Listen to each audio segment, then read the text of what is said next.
तो देखिएगा दोस्तों, पहला क्वेश्चन है, मोस्ट इंपोर्टेंट क्वेश्चन है, बार बार पूछा जाने वाला प्रश्न है। प्रश्न है दोस्तों, निर्वाचन आयोग का चेयरमैन या प्रमुख कौन होता है। प्रश्न पूछा जाता है निर्वाचन आयोग का चेयरमैन कौन होता है, या पूछ ले निर्वाचन आयोग का प्रमुख कौन होता है। तो चारों ऑप्शन दोस्तों आपके सामने है, आपको कमेंट भी करना है। तो इसका दोस्तों सही आंसर क्या हो जाएगा, ऑप्शन नंबर डी सही हो जाएगा। निर्वाचन आयोग का चेयरमैन या प्रमुख मुख्य निर्वाचन आयुक्त होता है। कौन होता है, मुख्य निर्वाचन आयुक्त होता है। नेक्स्ट क्वेश्चन देखिएगा, अगला क्वेश्चन भी इंपॉर्टेंट है।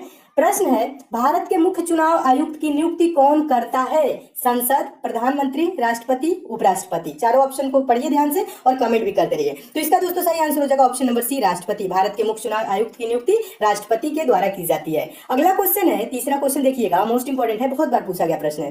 प्रश्न है, भारत में स्वतंत्रता के बाद प्रथम आम चुनाव कब संपन्न कराए गए। तो इसका दोस्तों सही आंसर क्या होगा, कमेंट भी आपको करना है, और इसका ऑप्शन नंबर डी सही हो जाएगा 1952 में। ठीक है, देखिए 1952 में दोस्तों भारत में स्वतंत्रता के बाद प्रथम आम चुनाव कराए गए थे। ठीक है, इसे भी याद रखिएगा। अगला क्वेश्चन देखिएगा, चौथा क्वेश्चन भी इंपॉर्टेंट है, बहुत बार दोस्तों ये प्रश्न पूछा जा चुका है। और दोस्तों ये प्रश्न मोस्ट इंपॉर्टेंट है इसलिए क्योंकि ये प्रश्न बहुत बार परीक्षाओं में पूछा जा चुका है और हमेशा परीक्षाओं में प्रश्न रिपीट होता है। प्रश्न है, भारत का प्रथम मुख्य चुनाव आयुक्त कौन था।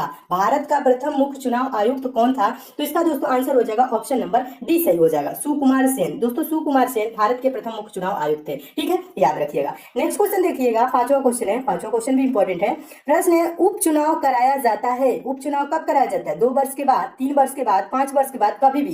तो इसका दोस्तों सही आंसर हो जाएगा ऑप्शन नंबर डी सही हो जाएगा, कभी भी। उपचुनाव कभी भी कराया जा सकता है। अगला क्वेश्चन देखिएगा, छठा क्वेश्चन है, छठा क्वेश्चन भी इंपॉर्टेंट है।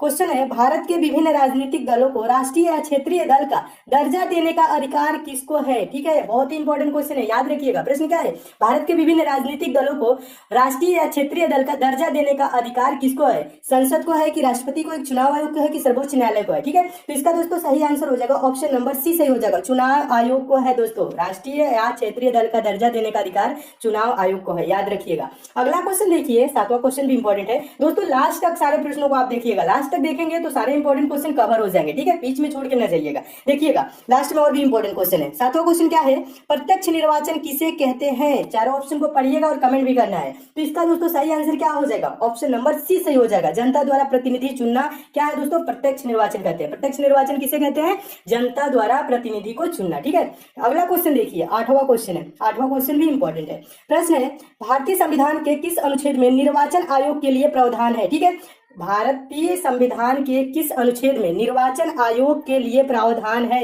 ये प्रश्न दोस्तों मोस्ट इंपोर्टेंट है, बार बार परीक्षाओं में रिपीट होता है। ठीक है, और इसका दोस्तों सही आंसर क्या होगा आपको कमेंट भी करना है, और मैं बता रहा हूँ ऑप्शन नंबर बी सही हो जाएगा, अनुच्छेद 324। ठीक है, भारतीय संविधान के किस अनुच्छेद में निर्वाचन आयोग के लिए प्रावधान है, तो अनुच्छेद 324 में। बहुत ही इंपॉर्टेंट है, याद रखिएगा। नेक्स्ट क्वेश्चन देखिए, नवा क्वेश्चन है, नवा क्वेश्चन भी इंपॉर्टेंट है। क्वेश्चन है, भारत में निर्वाचन सूची तैयार करने की जिम्मेदारी किसकी है। निर्वाचन आयोग की, निर्वाचन अधिकारी की, संसद की, स्थानीय प्रशासन की। चारों ऑप्शन को पढ़ लिए और कमेंट भी करिएगा। ठीक है, और इसका सही आंसर हो जाएगा ऑप्शन नंबर ए, निर्वाचन आयोग की। भारत में निर्वाचन सूची तैयार करने की जिम्मेदारी निर्वाचन आयोग की है। ठीक है, याद रखिएगा, बहुत ही इंपॉर्टेंट क्वेश्चन है। अगला क्वेश्चन देखिएगा, मोस्ट इंपॉर्टेंट क्वेश्चन, बार बार पूछा जाने वाला प्रश्न। ये दोस्तों हजारों बार रिपीट कर चुका होगा प्रश्न, कोई भी एग्जाम देंगे तो इससे रिलेटेड एक तो प्रश्न रहता ही है। देखिएगा प्रश्न क्या है, भारत में मतदान की आयु सीमा को 21 वर्ष से घटाकर 18 वर्ष कब किया गया। ये प्रश्न पूछा जाता है, कब किया गया। तो इसका दोस्तों सही आंसर क्या हो जाएगा, देखिएगा कौन सा क्वेश्चन है, और क्वेश्चन नंबर 10 है, याद रखिएगा, बहुत ही इंपॉर्टेंट है। और इसका दोस्तों सही आंसर हो जाएगा ऑप्शन नंबर बी, 1989 में। और दोस्तों इससे रिलेटेड एक और प्रश्न बनता है, क्या प्रश्न बनता है, किस संविधान संशोधन के तहत दोस्तों, तो 61वें संविधान संशोधन 1989 के तहत, 61वें संविधान संशोधन दोस्तों याद रखिएगा। ये बार बार दोस्तों प्रश्न पूछा जाता है, बहुत ही इंपॉर्टेंट क्वेश्चन है। अगला क्वेश्चन देखिएगा, 11 नंबर क्वेश्चन है, 11 नंबर क्वेश्चन भी काफी इंपॉर्टेंट है।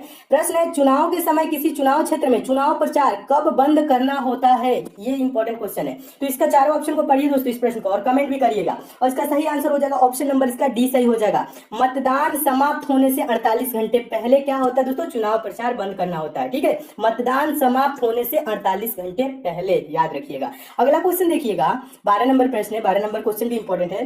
क्वेश्चन है, मध्यावधि चुनाव कब कराया जाता है। तो इसमें पढ़िएगा और इसका आंसर हो जाएगा दोस्तों ऑप्शन नंबर ए। ठीक है, ऑप्शन नंबर ए सही हो जाएगा। मध्यावधि चुनाव दोस्तों समय के पूर्ण होने से पहले ही, जब लोकसभा भंग हो जाए तब कराया जाता है। ठीक है, मध्यावधि चुनाव कब कराया जाता है, तो ऑप्शन नंबर ए सही हो जाएगा। अगला क्वेश्चन देखिए, अगला क्वेश्चन क्या है, अगला क्वेश्चन है 30 नंबर क्वेश्चन है, 13 नंबर क्वेश्चन है, बहुत ही इंपॉर्टेंट क्वेश्चन है, पूछा गया प्रश्न है दोस्तों।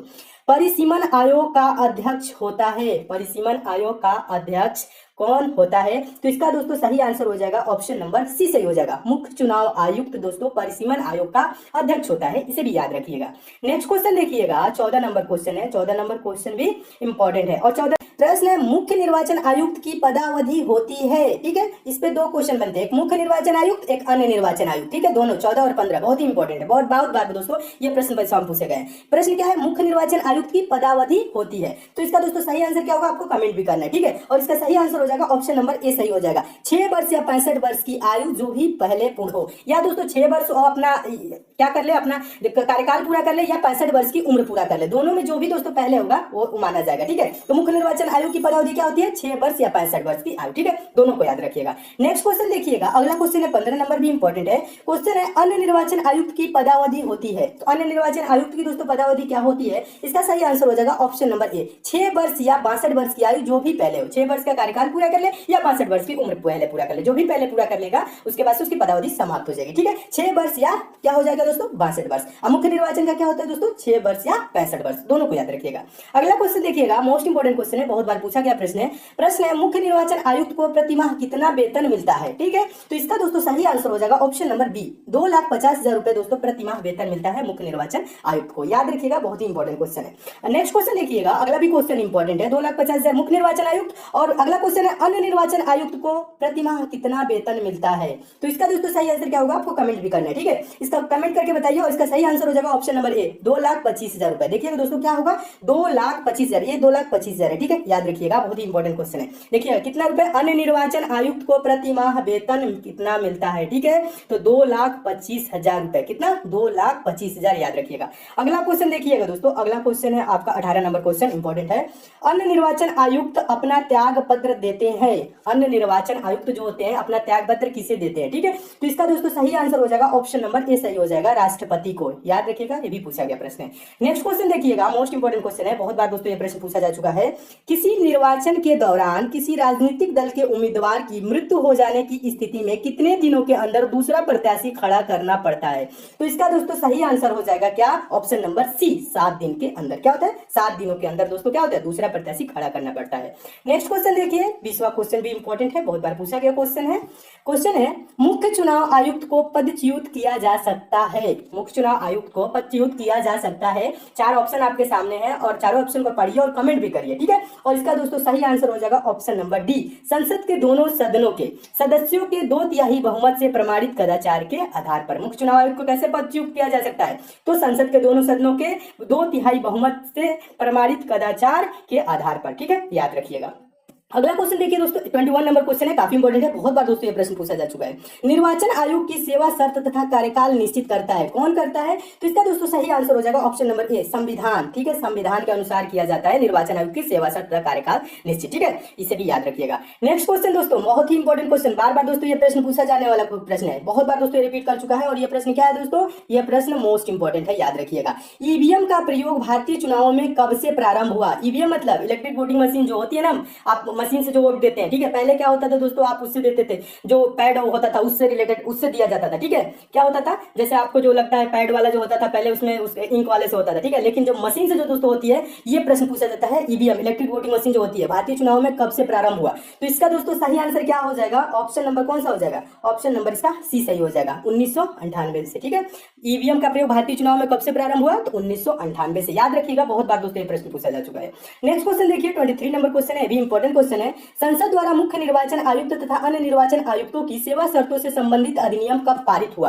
तो इसका दोस्तों सही आंसर हो जाएगा ऑप्शन नंबर डी सही हो जाएगा, 1994 ईस्वी से, ठीक है, 1994 ईस्वी, ठीक है, याद रखिएगा। संसद द्वारा मुख्य निर्वाचन आयुक्त तथा अन्य निर्वाचन आयुक्तों की सेवा शर्तों से संबंधित अधिनियम कब पारित हुआ? तो 1994 ईस्वी में, याद रखिएगा। अगला क्वेश्चन देखिएगा, अगला क्वेश्चन बहुत ही इंपॉर्टेंट क्वेश्चन है और आपको पता भी होगा, ठीक है, आसान क्वेश्चन है लेकिन पूछा जाता है। भारत में मतदाता की न्यूनतम आयु क्या है? क्या है? 15 वर्ष, 21 वर्ष, 25 वर्ष, 18 वर्ष, कमेंट करिए, ठीक है। और इसका सही आंसर हो जाएगा ऑप्शन नंबर डी, 18 वर्ष है। पहले दोस्तों क्या था? 21 वर्ष था। और क्या कर दिया गया दोस्तों, वर्ष 1989 में 61वें संविधान संशोधन के तहत 21 वर्ष से घटाकर 18 वर्ष कर दिया गया। इसे दोस्तों आप याद रखिएगा। नेक्स्ट क्वेश्चन देखिए, 25वां क्वेश्चन बहुत ही इंपॉर्टेंट क्वेश्चन है, बहुत बार ये भी प्रश्न पूछा जा चुका है। और दोस्तों 25वां प्रश्न देखने से पहले आपको बता दूं दोस्तों, अगर आप मैथ में वीक है, मैथ बेसिक से जीरो लेवल से और चैप्टर वाइज दोस्तों पढ़ना चाहते हैं, तो दोस्तों आपके लिए एक चैनल बना हो जिसका लिंक दोस्तों नीचे डिस्क्रिप्शन बॉक्स में दे दिया हूं। दोस्तों आप उस चैनल पर जाकर चैनल को सब्सक्राइब कर लीजिए, नोटिफिकेशन बेल ऑन कर लीजिए, जहां दोस्तों मैं मैथ बेसिक से पढ़ा रहा हूं, जीरो लेवल से पढ़ा रहा हूं और चैप्टर वाइज पढ़ा रहा हूं। कुछ दिनों में दोस्तों मैथ वहां जब आपकी सारी चैप्टर समाप्त हो जाएंगी, दोस्तों आप भी मैथ के प्रश्नों को सेकंडों में सॉल्व करने लगेंगे, वो भी बिना पेन उठाए। तो मैथ में आपको थोड़ी सी भी प्रॉब्लम होती है तो दोस्तों उस चैनल पे जरूर जाए, जिसका लिंक नीचे डिस्क्रिप्शन बॉक्स में दे दिया हूं। और दोस्तों इन सब प्रश्नों को आपको पीडीएफ चाहिए तो टेलीग्राम को भी आप जरूर ज्वाइन कर लीजिएगा। टेलीग्राम का भी लिंक दोस्तों नीचे डिस्क्रिप्शन बॉक्स में है, वहां से आप टेलीग्राम को ज्वाइन कर लेंगे दोस्तों, आपको समय समय पर पीडीएफ भी मिलता रहेगा और सारे वीडियो की लिंक भी मिलती रहेगी। ठीक है, तो देखिएगा दोस्तों 25 नंबर क्वेश्चन है, भारत की निर्वाचन पद्धति निम्न में से किस देश के निर्वाचन पद्धति के अनुरूप है? याद रखिएगा, प्रश्न को ध्यान से देखिएगा। भारत की निर्वाचन पद्धति निम्न में से किस देश के निर्वाचन पद्धति के अनुरूप है? तो इसका दोस्तों आंसर हो जाएगा ऑप्शन नंबर बी, ब्रिटेन के निर्वाचन पद्धति के अनुरूप है। याद रखिएगा। तो दोस्तों ये रहे टॉप 25 क्वेश्चन निर्वाचन आयोग से जो बार बार आपकी परीक्षा में पूछे जाते हैं।